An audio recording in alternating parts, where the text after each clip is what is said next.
Bueno, pues vamos entonces a orar y vamos a entrar en materia. Le voy a pedir que incline su rostro y que me acompañe a orar. Señor, te damos gracias en el nombre de Jesús porque tú eres bueno para con cada uno de nosotros, Señor.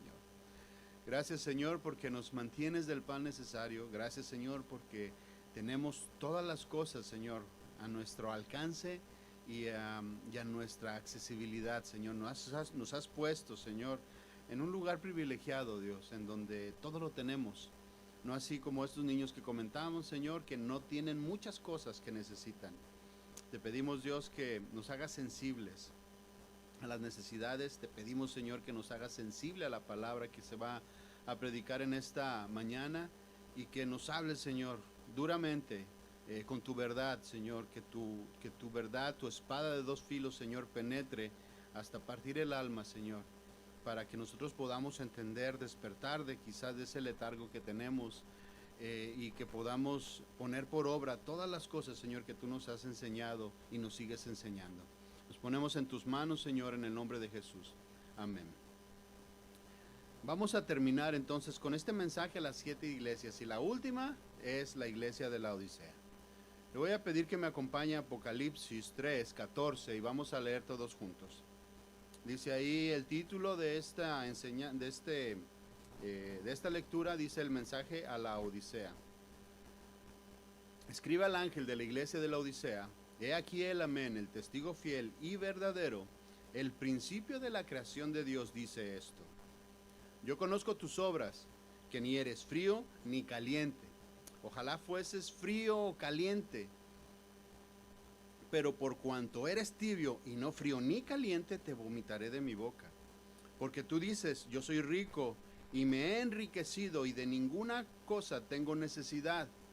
Y no sabes que tú eres un desventurado, un miserable, ciego, pobre, ciego y desnudo. Por tanto, te aconsejo que de mí compres oro refinado en fuego para que seas rico, y vestiduras blancas para vestirte, y que no se descubra la vergüenza de tu desnudez. Unge tus ojos con colirio para que veas. Yo reprendo y castigo a todos los que amo. Sé pues celoso y arrepiéntete. He aquí yo estoy a la puerta y llamo. Si alguno oye mi voz y abre la puerta, entraré a él y cenaré con él, y él conmigo. Al que venciere le daré que se siente conmigo en mi trono, así como yo he vencido y me he sentado con mi Padre en su trono. El que tiene oídos, oiga lo que el Espíritu dice a las iglesias.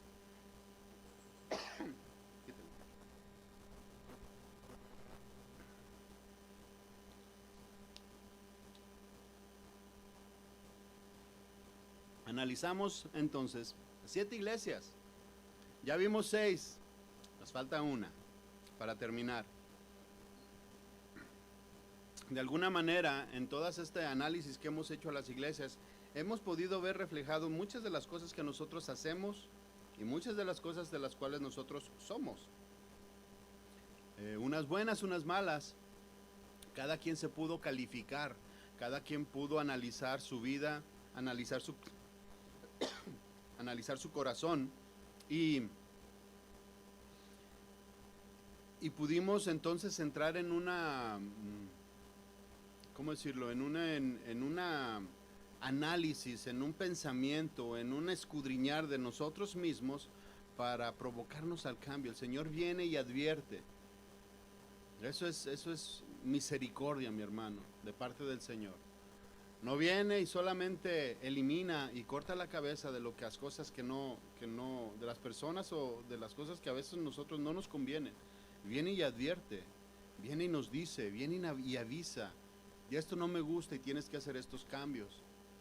Aprendimos de la iglesia de Éfeso que perdió su primer amor por alguna razón. Comenzó muy bien, comenzó creciendo, comenzó como muchos de nosotros comenzamos en la vida cristiana, con mucho ímpetu y con mucho ánimo, pero en alguna ocasión o en algún momento de la vida de esta iglesia perdió su primer amor. Quizá fueron las dificultades, quizá fueron las circunstancias, pero el punto es de que lo perdieron. y tuvieron que pensar y reivindicarse y de parar, hacer un alto en el camino y de pensar en dónde habían caído para entonces regresar a ese primer amor con el Señor Jesús. También vimos a la iglesia de Esmirna, la iglesia sufriente, aquella iglesia que se esforzaba y se esforzaba, pero que también las circunstancias y las dificultades la hacían que tuviera dolor en su corazón. El Señor viene y consuela y le dice, sigue adelante, da ánimos. A esta iglesia, ¿cómo lo hace con nosotros? Pérgamo, la iglesia mundana, todas ellas comenzaron, de alguna manera comenzaron y comenzaron bien. Pero algo pasó, mis hermanos, algo pasó en el camino. Algo pasa en ocasiones en nuestra vida, que comenzamos a dejar que el mundo se filtre a nuestra vida. Quizás es demasiado atractivo el mundo. Quizás hay demasiadas cosas que nos siguen gustando del mundo y entonces se comienza a meter ese mundo, lo que nosotros nos hemos esforzado por sacarlo, el mundo presiona de tal manera que se vuelve a filtrar, ya sean por medio de nosotros o por medio de nuestros hijos. Por medio de nuestros hijos, a veces uno se esfuerza por sacarle y por quitar toda la maleza para que ellos caminen seguros, pero ellos se encargan y se aferran en otra vez volver a pisar esos mismos caminos que no convienen. Tiatira, la iglesia que toleraba el pecado. Viene el mundo y se mete y se mete y se mete y llega el punto en donde ya nos parece normal. Fíjense cómo va de cierta manera en avance. Cada una de las iglesias se va complementando hasta que va llegando a la última, en donde muchas cosas se perdieron. Sardis, la iglesia muerta. Tú tienes fama de que vives, dice ahí la Biblia, pero estás muerta. Haces muchas obras y dices y quitas y pones y eventos y das y haces muchas cosas para la congregación, pero ¿sabes qué? Estás muerta porque tu primer amor, porque todas las cosas que deberías de haber quitado desde hace mucho, todavía las sigues tolerando, las sigues teniendo. El mundo se ha filtrado y sigues viviendo ahí. Estás muerto, aunque pareces cristiano. La iglesia Filadelfia, que fue la que vimos la semana pasada, que esta iglesia, aún a pesar de toda esa influencia que todas las demás iglesias tenían, supo mantenerse fiel. Supo decirle al Señor, aquí estoy, no voy a claudicar. Como le decía yo a Bridget cuando comenzamos al principio de la iglesia, que me decía, ¿no te da miedo, Alex? Sí, pero no me rajo. Sí, pero no por miedo voy a decir que no. Esta iglesia, no por miedo, no por ataques, no por amenazas, claudicó, se mantuvo fiel, estuvo ahí. La última de las iglesias donde tenía todas las cosas aquí metidas, una iglesia tibia, una iglesia tibia.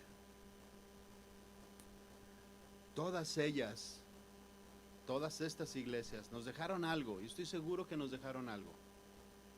A cada uno, cada quien se conoce, cada quien sabe lo que tiene. Pero yo estoy seguro que nos habló el Señor en cada una de ellas. En todas estas iglesias, la iglesia actual se ve representada.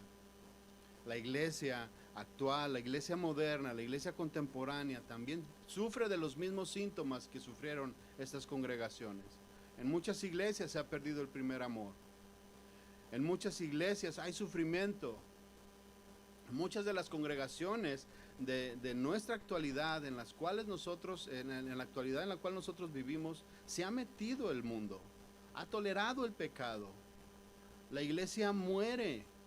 Hay muchos miembros dentro de las congregaciones que creen que están bien, pero están muertos. Ese es el síntoma de la iglesia actual a nivel mundial. Cosas que no pasa nada dentro de la congregación. Se siguen reuniendo, se siguen creciendo, quizá se siguen construyendo edificios. Pero hay iglesias, o muchas iglesias están muertas. Pero dentro de esta destrucción y de esta mundanalidad siempre existe un remanente en donde yo quisiera o yo creo que tú y yo estamos en ese remanente manteniendo y peleando la batalla. Y existe también la tibieza dentro de la congregación. Y ese es el problema que había en la Odisea. La tibieza. Una iglesia tibia. Una iglesia que decía, está bien, no hay problema. No, ¿para qué tanta exageración? ¿Para qué tanta santidad? ¿Para qué tanto compromiso? No, espérate. La gravedad del pecado de la iglesia de la Odisea es que ni siquiera sabía que estaban pecando. No se había enterado de que estaba mal. Había tanta tibieza en esta congregación que ni siquiera conocían su propia condición. ¿Sabe que en la actualidad hay muchas iglesias así? O muchas personas, muchos miembros de las iglesias que creen que están bien, pero en realidad no lo están. Que viven dentro de una tibieza y de una comodidad en el evangelio en donde no hay un esfuerzo por nada. Ni se limpian, ni le creen al Señor, ni escudriñan la palabra, ni oran. Una iglesia tibia, cómoda, que se espera que el domingo el pastor les predique el versículo, incluso que le pasen los versículos en la pantalla para no fatigarse cargando una Biblia. La tibieza, mis hermanos, nos hace encontrar o nos hace entrar en una comodidad en donde creemos que nada está pasando. Fíjese, es más, ahorita, cuando estábamos fríos con respecto al clima, todos estaban así con los ojos bien abiertos. Y nomás entramos a la tibieza del clima y los veo a todos con los ojitos así como a medias. ¿Por qué? Porque la tibieza nos acaricia, nos conforta, nos aflojera, nos adormila, sí, estamos entre medios despiertos, medios acomodados, y luego las sillas acoginadas, pues, hago como que estoy despierto. Eso pasa cuando entramos en tibieza. Eso pasa cuando entramos nosotros en la tibieza. En la tibieza nos sentimos muy a gusto, muy confortables, nada nos incomoda cuando estamos tibios. Nada nos incomoda. Cuando vamos a la playa y metemos el pie al agua, nuestros ojos se abren de par en par. Estuvimos en Cancún hace algún tiempo y te metías al agua y te dormías allá adentro, de tan tibia que estaba. No sentías esa frescura de que tú sientes cuando te bañas con un agua helada. No la sientes allá. Necesitas irte a la regadera, porque ni en la alberca, porque también está tibia. Necesitas irte a la regadera y abrirle la fría para fin de sentir algo helado. Está tan tibio que no sientes un cambio de temperatura estando adentro del agua o estando fuera de ella. Está cómodo. Por eso está lleno de turistas. Y de todo el mundo van a Cancún. Por lo tibio, por lo cómodo, por lo a gusto, porque no te molesta el clima. Dentro de la tibieza no hay nada que nos incomode. Nada. Esta iglesia, en esta congregación de la Odisea, había dinero, había mucha lana. Y ese es un incentivo, es un catalizador para la tibieza cuando hay mucho dinero en el bolsillo. Porque no te preocupa nada. Porque no hay nada pues que te conmueva. Cuando hay necesidad, haces algo para salir del lugar en donde estás, pero cuando estás lleno de comodidades, difícilmente despiertas y con una apuración de tengo que hacer algo. Estás a gusto, cómodo, relajado. Analizando un poquito a la ciudad, como les decía, esta ciudad era una ciudad muy próspera. Había buen dinero. No tenía necesidad de dinero como otras. Estamos en el lugar en donde no hay necesidad, en donde muchas muchos otros países piensan que aquí en cualquier trabajo vas a empezar a ganar y ganar y ganar dinero. Porque esa es la proyección que mucha gente tiene de esta nación. Había una persona que conocíamos que decía, de pobre a México, a pobre en los Estados Unidos, mejor pobre en los Estados Unidos. Porque la pobreza de los Estados Unidos, traigo carro nuevo. En la pobreza de los Estados Unidos, como todos los días. En la pobreza de los Estados Unidos tengo un techo y puedo pagar una renta. Administrándome no tendré lujos, pero en la pobreza de los Estados Unidos, pues traigo mi teléfono inteligente. Ya no vamos a ponerle hasta ahí, teléfono inteligente. En la pobreza de esta ciudad estaban muy cómodos. O sea, esta ciudad estaban como nosotros ahorita, cómodos.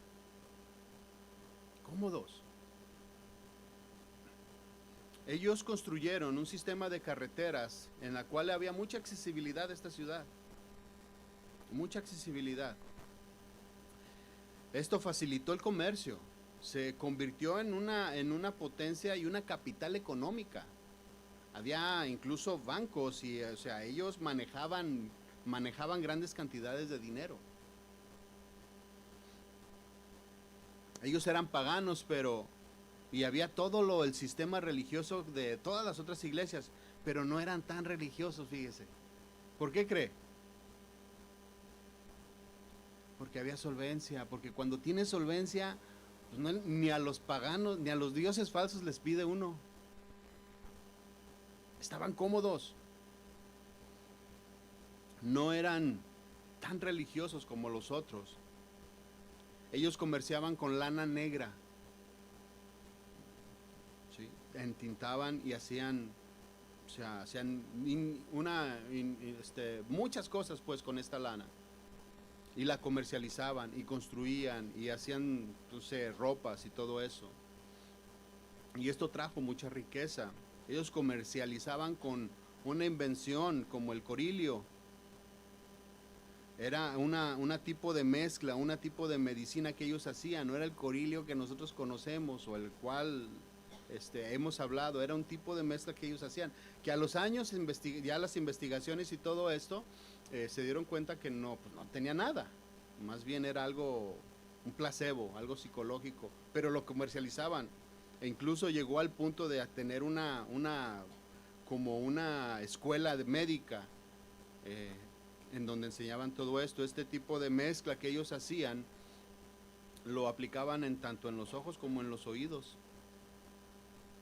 Y qué irónico, ¿no? Que lo aplicaran tanto en ojos y oídos. Y el problema en el cual estaban metidos ellos eran precisamente que no sabían escuchar la voz de Dios y había una ceguera espiritual al máximo. La ciudad fue destruida temblaba. Era una zona sísmica, estaba un volcán cerca y en una ocasión fue destruida de manera importante esta ciudad.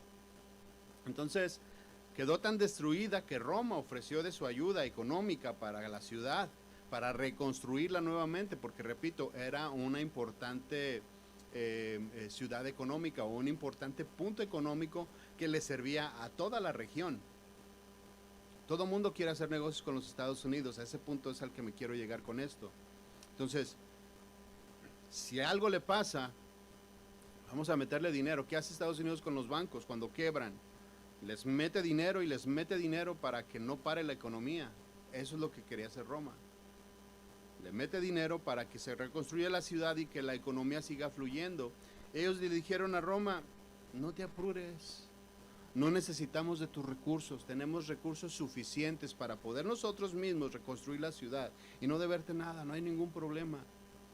E incluso vamos a ayudar a las otras personas o a las otras comunidades que tenemos a nuestro alrededor a que reconstruyan también ellos sus ciudades. Entonces, no tenían necesidad de dinero. Ellos construyeron un acueducto para abastecer a la ciudad de agua fresca que venía de las montañas, heladita, rica, pero también había aguas termales cercas, aguas volcánicas muy calientes.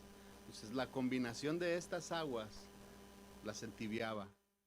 La distancia a la cual venía y recorría por este acueducto, cuando llegaba a la ciudad esta agua, venía tibia. Es importante que entendamos estos pequeños detalles para que vayamos nosotros, de cierta manera, entendiendo la profundidad de la cual estaba el Señor hablándoles. Les estaba hablando en su idioma, en su orgullo. Cuando el Señor viene y habla a esta ciudad, les estaba hablando de las cosas de las cuales ellos se sentían orgullosos. Imaginen tomar este tipo de agua. Agua tibia, agua volcánica. No sé si usted ha ido a algún lugar en donde haya agua volcánica, agua caliente. Estos manantiales, ¿a qué huele? Azufre. ¿Y a qué se parece el olor del azufre? A huevo podrido. ¿Si es cierto o no es cierto? Una vez me metí yo a una de esas y me dice Ivonne, no, báñate con agua o sea, con las botellas de agua, échate agua porque hueles bien feo. A huevo podrido. Ahora imagínese esta agua para tomarla. ¿Se fija lo que el Señor les estaba diciendo? Era común que los visitantes al tomar esta agua, al tener esta agua cerca de ellos, la vomitaran de su boca. Era repugnante. Quizás esta ciudad estaba acostumbrada ya al olor, al sabor, ya se la tomaban. Pero los visitantes, a la hora de tener esta agua cerca, la aventaban, la arrojaban. Por eso la expresión les era muy familiar. El agua tibia, además, produce muchas bacterias. Fácilmente en el agua tibia se reproduce todo lo que le caiga.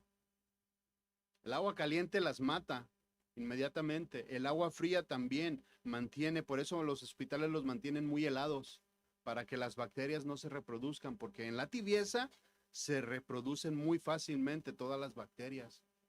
Y haciendo una metáfora de esto, nos pudiéramos imaginar a los habitantes con estas aguas tibias, con estos baños de agua tibia, tomando esta agua tibia llena de bacterias y llena de un sabor y un olor muy, muy feo,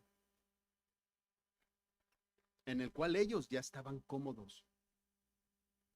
Ellos se sentían bien, estaban tranquilos, no les incomodaba ya para nada todo esto. Se acostumbraron a vivir así. Dentro de la tibieza, mi hermano, usted y yo estaremos cómodos, pero nos vamos a acostumbrar a cosas que no le agradan a Dios. Por eso dice el Señor, mejor hubiera sido frío o caliente. Dentro de la tibieza, todo se distorsiona, todo se contamina. Y el peligro es que vivamos y creamos que todo esto es normal. Todas las cosas que están pasando son normales. Y seguimos nuestra vida y seguimos nuestra condición deplorable, oliendo mal, viéndonos mal y enfermos y contaminados por la tibieza en la cual nosotros estamos. Una tibieza espiritual que poco a poco nos irá matando.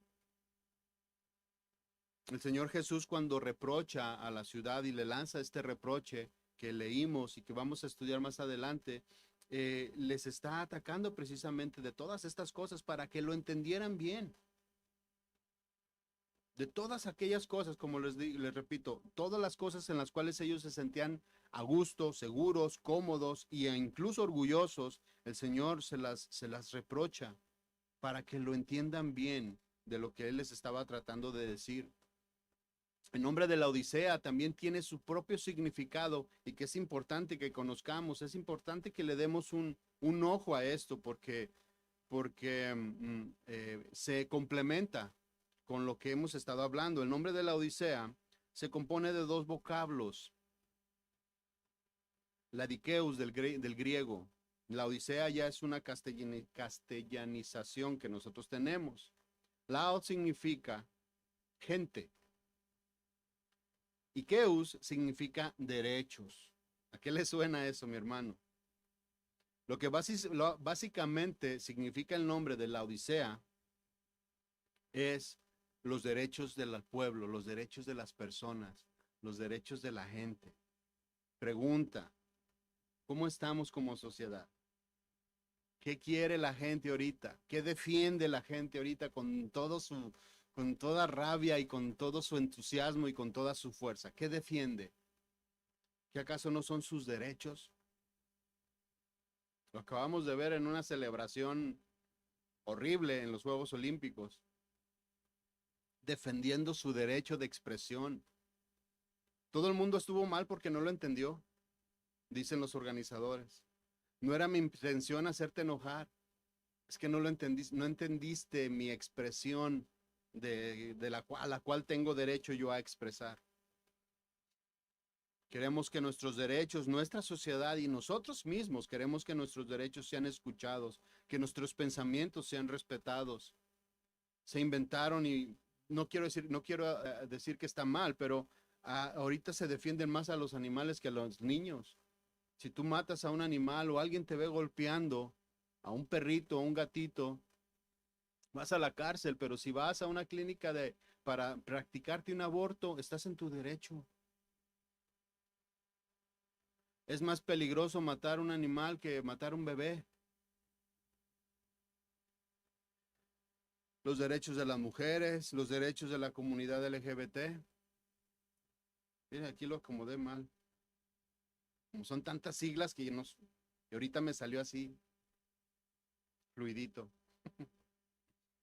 La condición de la iglesia de la Odisea es muy parecida a la condición actual, a la condición de este tiempo, a la condición de nuestras congregaciones, de los miembros de nuestras congregaciones. No estamos exentos de esto. Hay muchas personas dentro de la congregación, de casa de oración, que piensan y que tienen estos principios muy marcados.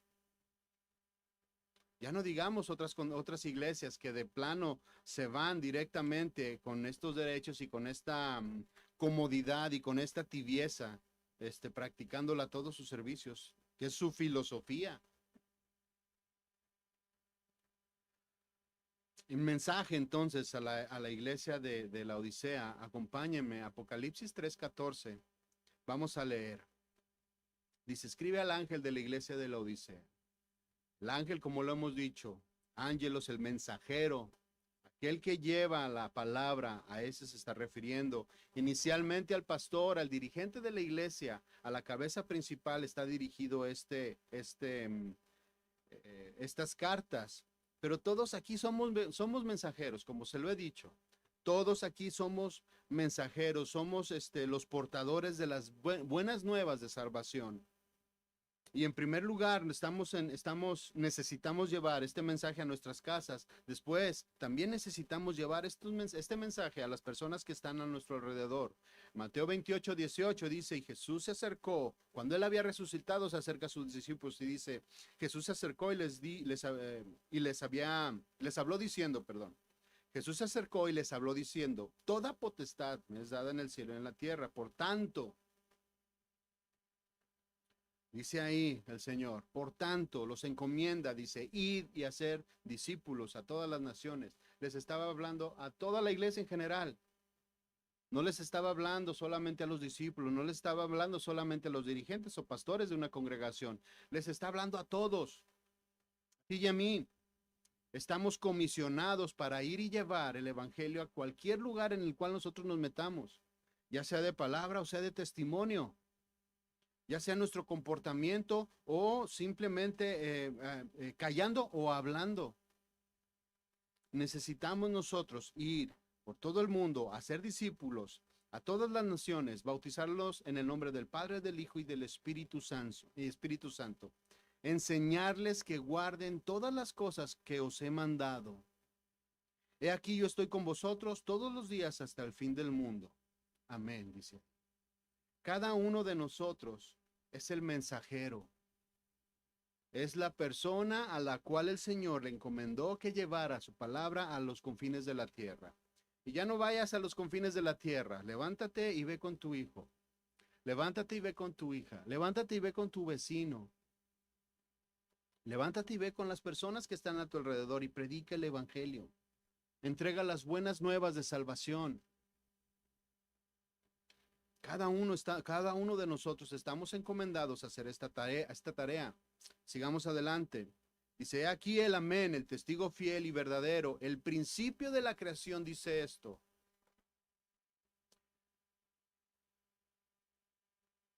En esta descripción el Señor, la descripción que hace de sí mismo el Señor, no deja lugar a dudas. ¿Quién es Él? El primogénito, dice ahí, de la creación de Dios. El alfa, el omega, el que no tiene fin, el principio y que no tiene fin. El todopoderoso, el autosustentable Dios, es el que está diciendo esto. El que existe desde el principio y existirá a todos los tiempos, el verdadero y el fiel.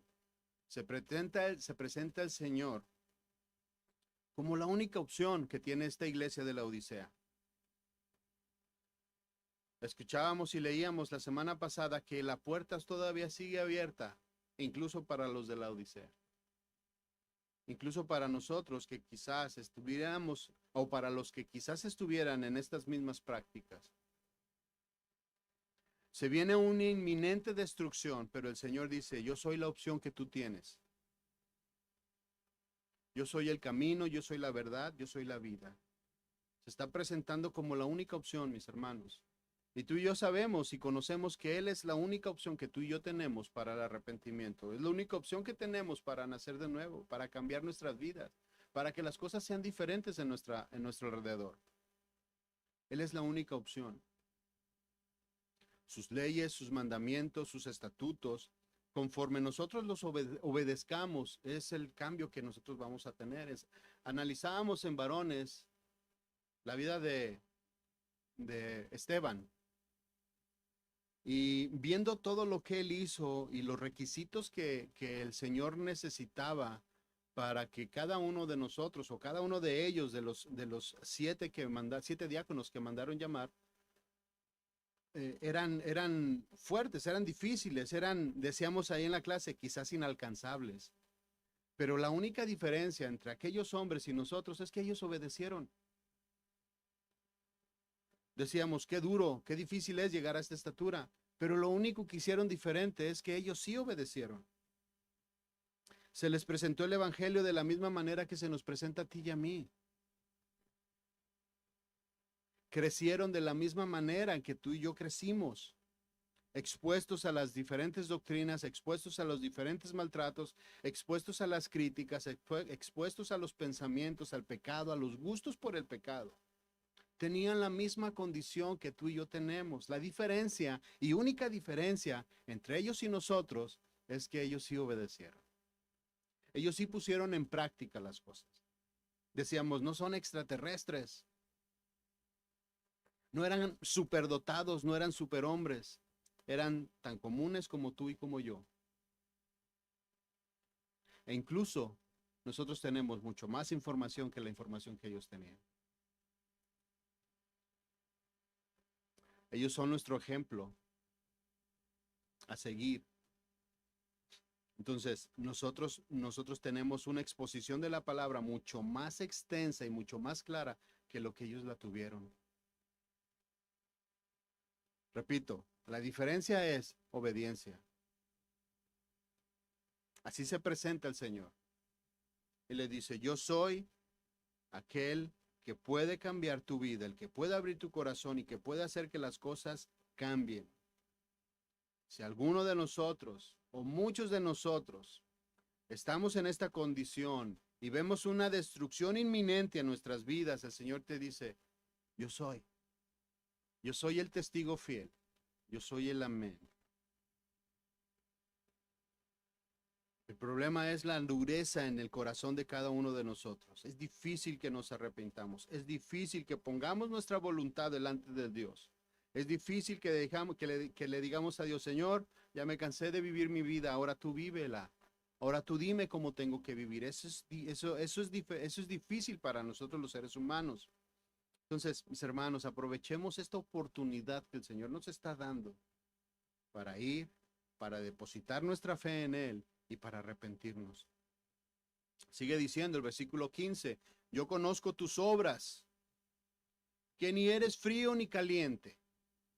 Ojalá fueres frío o caliente. Pero por cuanto eres tibio y no frío ni caliente, te vomitaré de mi boca. ni frío ni caliente, ni cristiano ni no cristiano, ni adentro de la congregación ni afuera tampoco.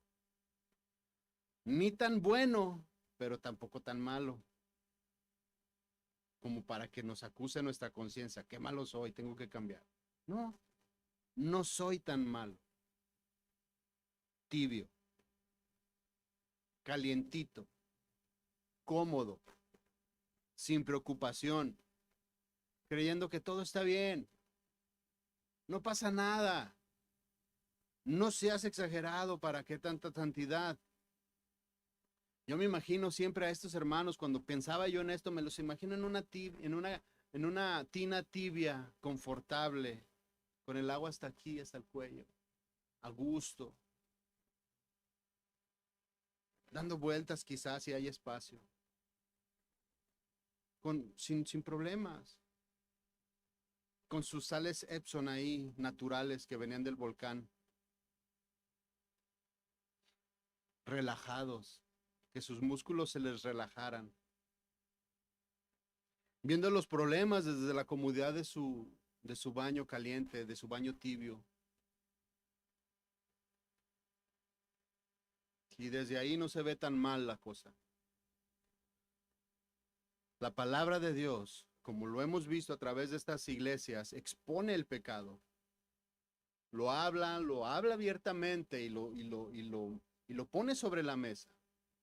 La tibieza, mi hermanos, produce que toda esta inmoralidad y toda esta corrupción la veamos como algo muy normal, como algo de la vida, como algo pasajero, como algo que no hace daño y que el día de mañana se va a acabar y vamos a seguir nuestra vida adelante. Una persona tibia es aquella persona que dice, ahí la llevamos, ahí vamos, todo bien, con dificultades, pero ahí va. Pero la realidad es que no va. La realidad es que no me esfuerzo. La realidad es que no me incomoda la vida que llevo. Está tibia, está a gusto y está confortable. El día de ayer platicábamos de ciertas personas eh, que, que estaban en casa de oración, que se fueron de casa de oración. Y esto es algo que se repite constantemente, pero salió a la plática, en donde las personas decían, es que ustedes son muy exagerados, se restringen mucho, aprietan al pueblo, no le dan libertad, son muy religiosos.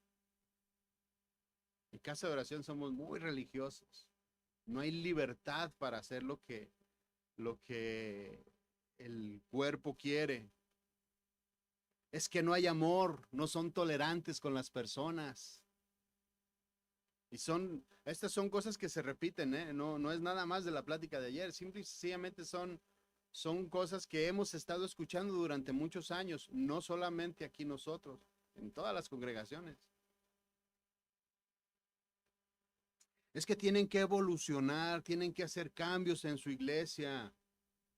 Están muy primitivos.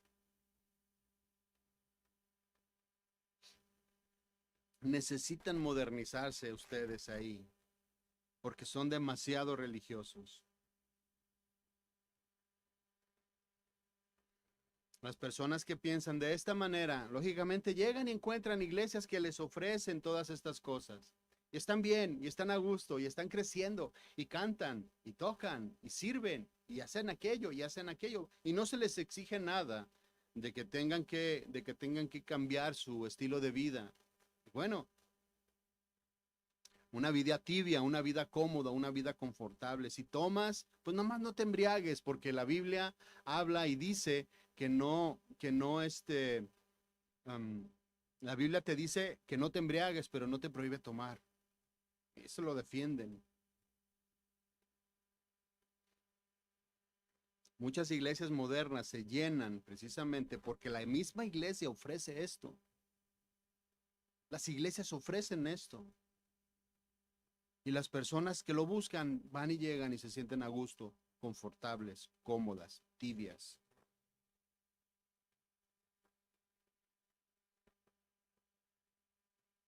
El Señor dice en el versículo 16, por cuanto no eres tibio, por cuanto eres tibio y no frío ni caliente, te vomitaré de mi boca. Dentro de la tibieza y dentro de estas personas que se sienten muy cómodas viviendo de la vida así, el Señor dice esto, y no lo decimos, no lo dice Casa de Oración, lo dice la Biblia. Por cuanto no tienes un compromiso, por cuanto no hay santidad, por cuanto no te esfuerzas por dejar el pecado, por cuanto no vives una vida apartada de Dios, eres tibio. Y la Biblia dice que al tibio el Señor lo vomita. Sigamos leyendo, sigamos adelante. Versículo 17. Porque tú dices, yo soy rico y me he enriquecido y de ninguna cosa tengo necesidad. Y como decía hace rato, una de las cosas que facilita mucho la tibieza es una persona con riquezas. La riqueza nos da a todos nosotros, los seres humanos, una falsa sensación de seguridad. Mientras hay dinero en el bolsillo, estamos tranquilos. Mientras hay dinero en el bolsillo, estamos alegres. Escuché una vez un dicho que dice que cuando la pobreza llega, el amor se sale por la ventana. Ah, caray, a ver, explícame eso. Bueno, es que cuando hay dinero, jijiji, jajaja, los errores dices tú, ay, es que así es él, es que así es ella, pero es un amor, y es que aquí, y que allá, y que esto, y que el otro, y que todo es felicidad y todo es dulzura, mientras hay dinero y mientras haya miles de dólares en mi cuenta y me compres lo que necesito, wow, qué vida tan amorosa. Pero en cuanto falta el dinero, todas aquellas cosas que eran, wow, es que él así, es, ¿por qué eres así? ¿Y por qué no cambias? ¿Y por qué no recoges tu ropa? ¿Y por qué dejas tus chanclas? ¿Y por qué aquí? ¿Y por qué allá? ¿Y por qué esto? ¿Y por qué lo otro? Cuando llega la pobreza, decían ellos, el amor se sale por la ventana. La riqueza es una falsa seguridad, una falsa comodidad que se puede acabar en cualquier momento. ¿Cuántos ricos de multimillonarios se suicidaron porque se quedaron sin dinero? Y tú dices, ¿cómo es que una persona con tanto dinero se quedó sin nada? Pues bueno, así. Y si una persona con tantos miles de millones de dólares se puede quedar en la pobreza, y no más, en la pobreza, ¿qué te hace pensar que tú y yo no podemos llegar hasta este punto? Una falsa seguridad. Pero sin embargo, te produce comodidad y estás a gusto. Y es un catalizador, decía yo hace rato, muy fuerte para que la tibieza llegue a nuestra vida. La lógica de muchas personas que tienen dinero es decir, yo estoy bien, yo no tengo nada que cambiar. A mí el Señor me bendice. Y si el Señor me bendice, pues estoy bien. Si tengo dinero es porque el Señor está agradado conmigo. Esa es una lógica muy básica y muy engañosa. Que si bien es cierto, el Señor bendice al que respeta y al que se conduce con integridad, pero también hay muchas personas que saben hacer negocios, que tienen un negocio próspero. Volvemos a los millonarios. ¿Cuántos de estos millonarios, sus vidas están totalmente destruidas? No agradan a Dios, no honran a Dios.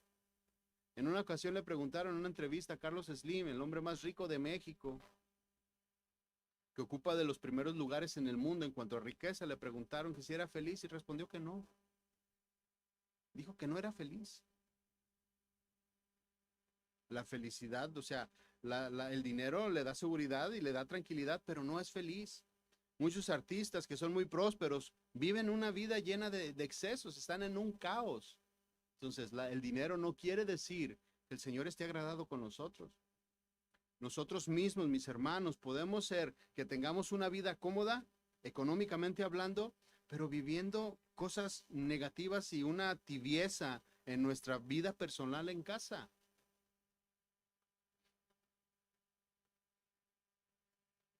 Recuerden lo que decíamos de la iglesia de Roma cuando perdón, de esta iglesia cuando Roma ofreció su ayuda. Ellos dijeron, estamos bien, ¿qué te pasa?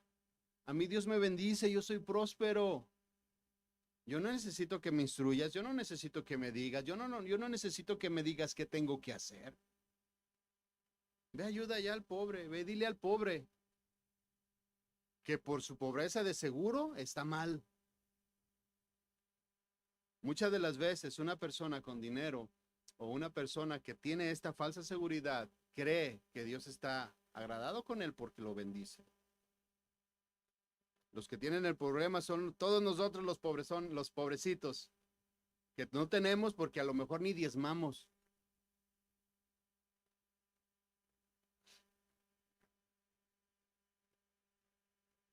Cuando alguien se atreve a darle algún consejo a este tipo de personas, inmediatamente dice, hey, yo estoy bien, estoy tranquilo, veme.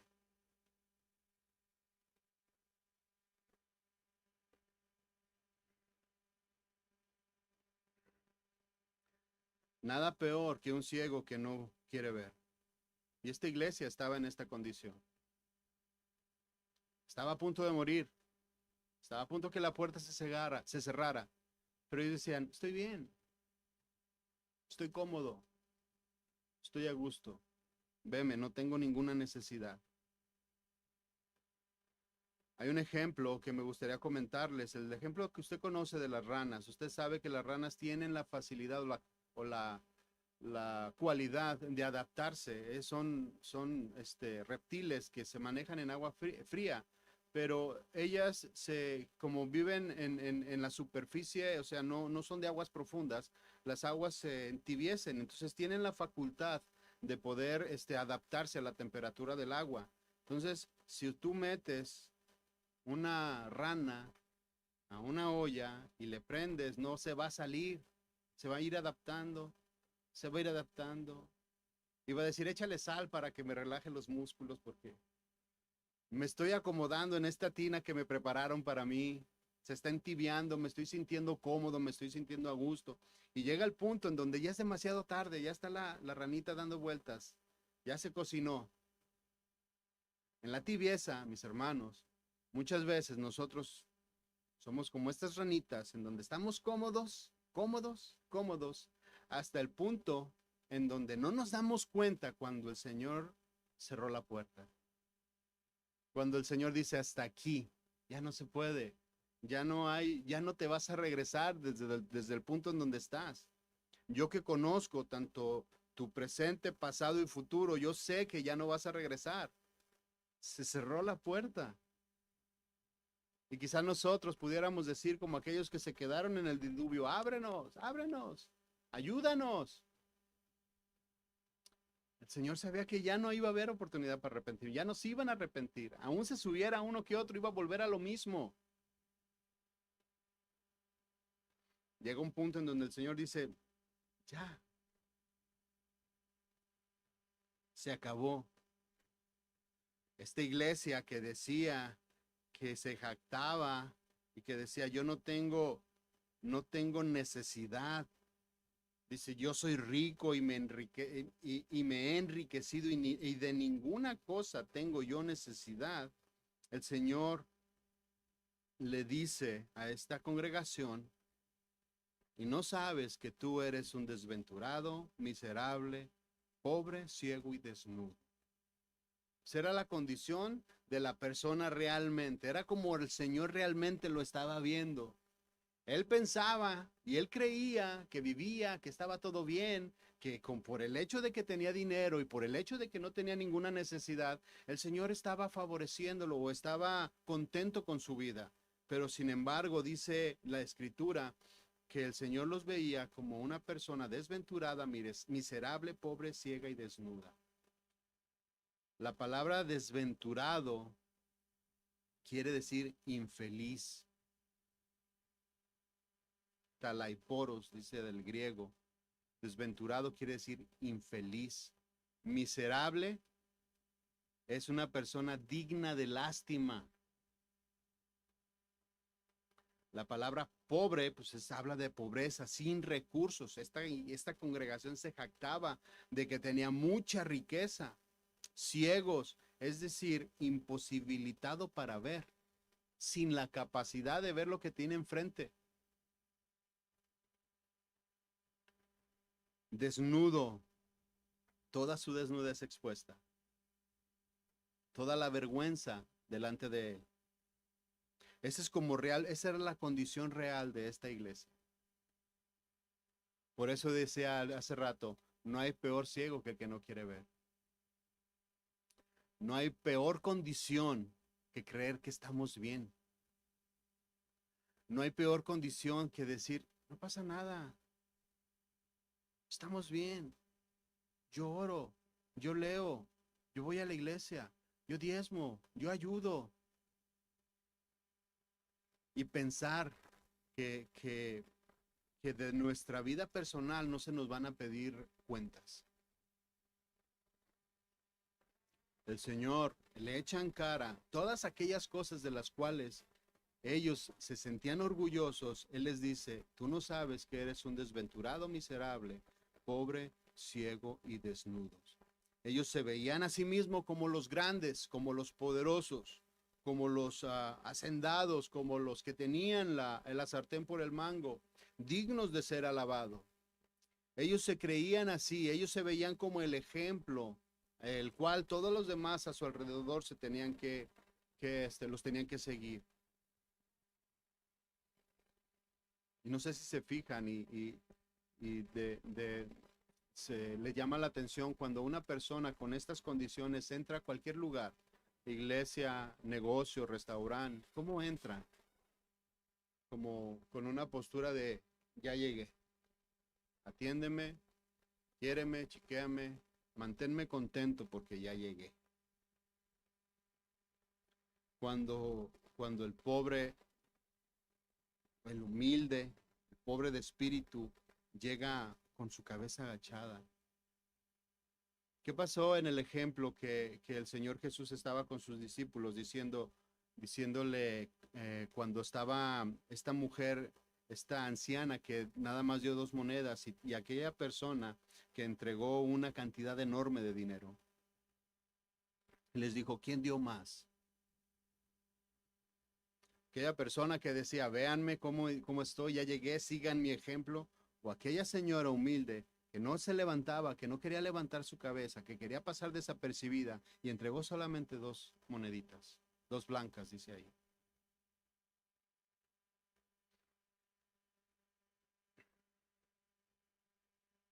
Lo grave, mis hermanos, entonces es de que no nos demos cuenta. Dice ahí esa palabra que estamos leyendo, y no sabes que tú eres. No se habían enterado. Dice, no sabes que tú eres desventurado, miserable, pobre, ciego y desnudo. No sabes. Lo tienes en tus narices y no te das cuenta. Esa tibieza te hace oler mal, te hace verte mal. Estás infectado, estás lleno de virus, de gérmenes por la tibieza y no te das cuenta. Por eso dice aquí, tú no sabes que eres esto y que yo te veo de esta manera.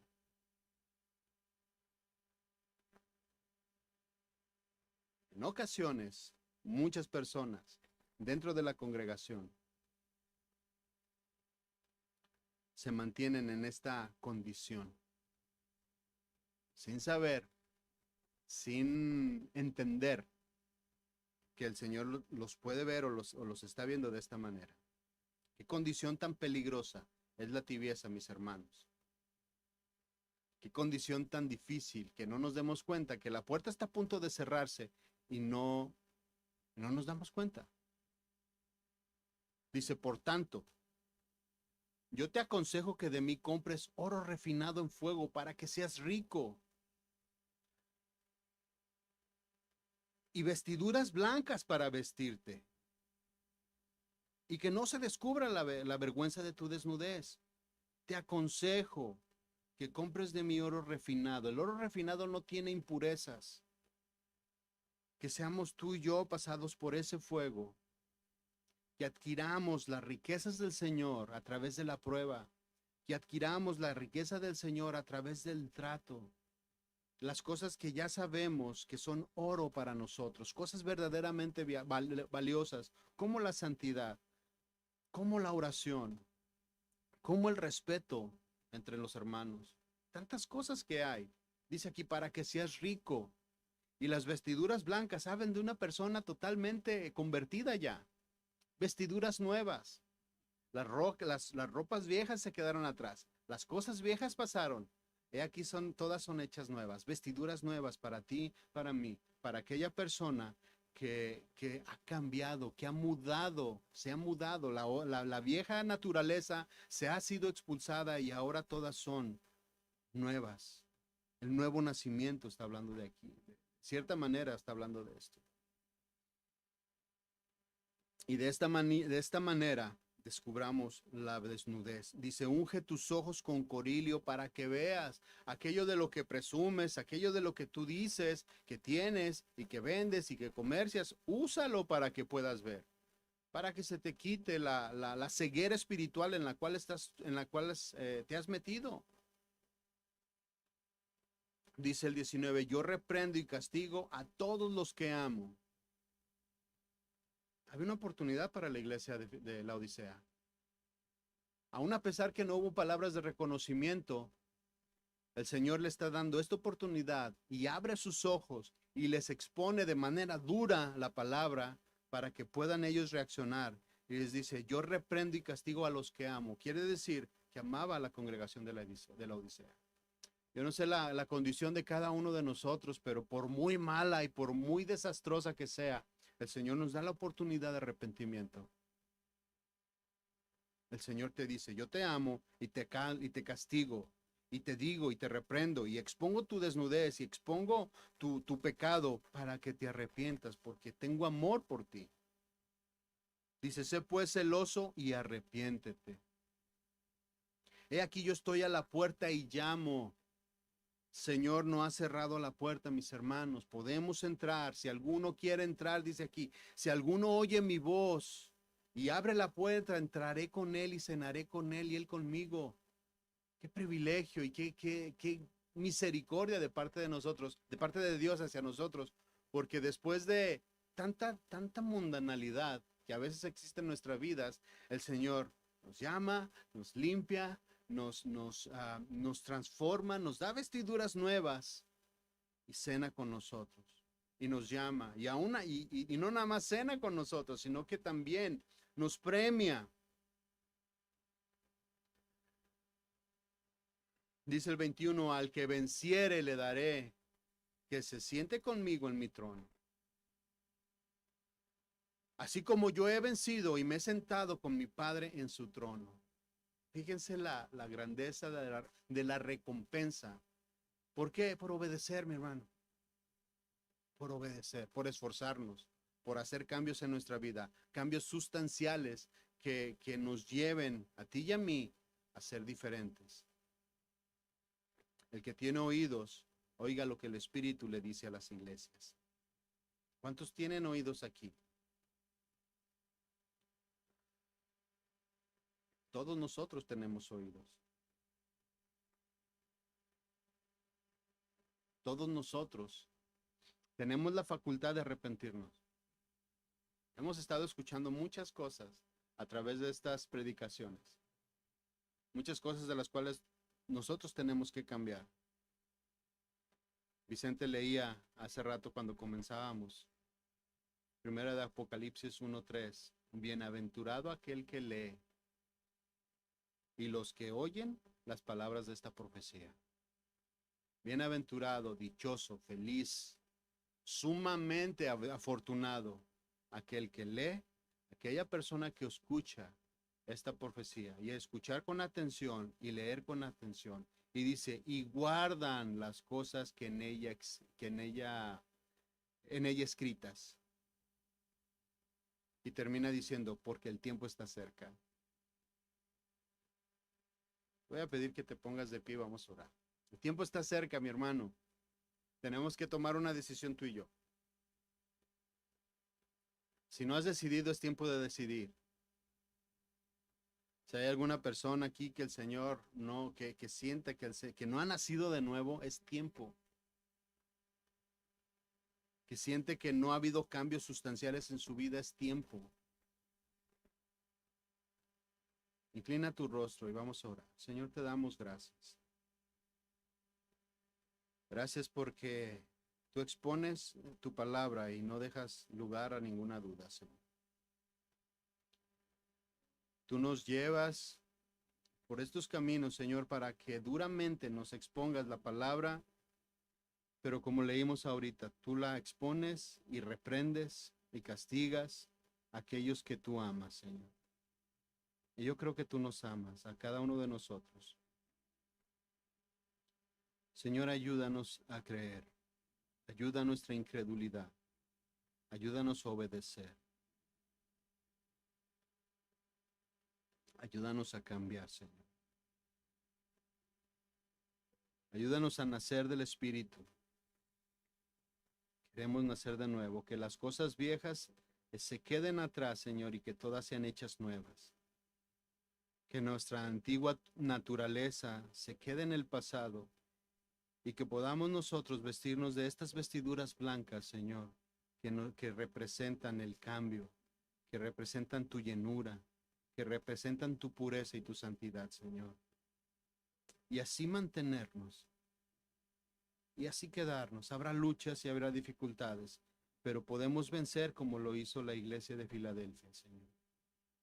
Mantenernos apartados, mantenernos limpios y mantenernos santos, aun a pesar de la mundanalidad que existe en la actualidad. Señor, nos ponemos en tus manos para que tú obres en cada uno de nosotros. Nos ponemos en tus manos para que tú, Señor, nos lleves a una vida diferente, Señor. Trasládanos, Señor, a tu reino, con tus leyes, con tus estatutos, siendo obedientes, Señor, a las cosas que tú pones enfrente de nosotros, a que día con día, Señor, vayamos teniendo la victoria en todas las situaciones y circunstancias que se nos presenten, Señor. Nos ponemos en tus manos, Señor. Obra en nuestro corazón, obra en nuestras mentes, límpianos, renuévanos, Señor. Queremos verte, Señor, cara a cara. Queremos escuchar tu dulce voz, Señor. Queremos escucharte y verte claramente, Señor, como lo hizo Job, que después de la dificultad y después de la adversidad te pudo ver claramente, Señor. Ya no solamente de oídas, sino que ahora te conoció, Señor. Te conoció a ti, al Dios verdadero, el amén, el testigo fiel, el principio de todo, Señor. Te damos las gracias, nos ponemos en tus manos, Señor, en el nombre de Jesús. Amén y amén. El Señor le bendiga, mi hermano. El Señor le bendiga. Y espero que estos mensajes produzcan los cambios necesarios para llevarnos a otro nivel en la vida espiritual, en nuestra vida cristiana que debemos de tener todos los días. ¿Amén? El Señor le bendiga y